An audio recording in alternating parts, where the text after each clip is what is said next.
আমরা স্যার ওডিতে ইউলারে কয়টা graph draw করব অ্যাসাইনমেন্টে? ও ওইখানে তোমাদের লেকচার স্লাইডে যতগুলি আছে ততগুলি। ওইখানে তো স্যার 5টা আছে ইউলারের জন্য।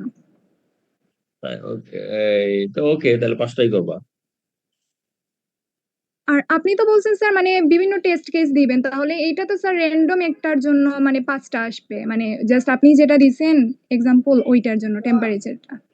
হ্যাঁ, তো তখন যেটা এটার জন্য 5টা যদি তুমি করতে পারো তাহলে তখন তোমাকে র্যান্ডম এক্সাম্পল দিব। র্যান্ডম এক্সাম্পল দিয়ে তোমার কাছে মনে করো দেখা গেল ওই এক্সাম্পলের সাথে রিলেটেড হচ্ছে মাত্র 2টা বা 3টা graph.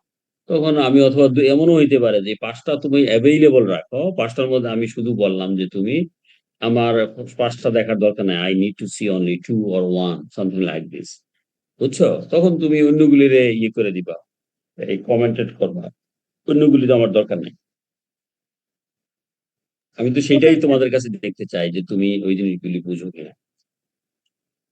Okay sir.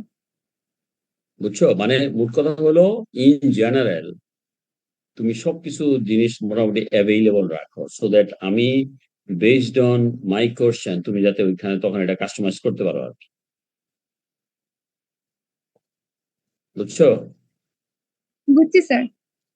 Okay great, ঠিক আছে, দ্যাটস ইট। আর কারো কোনো কোশ্চেন যদি না থাকে then you can leave the class and see you next class. Thank you.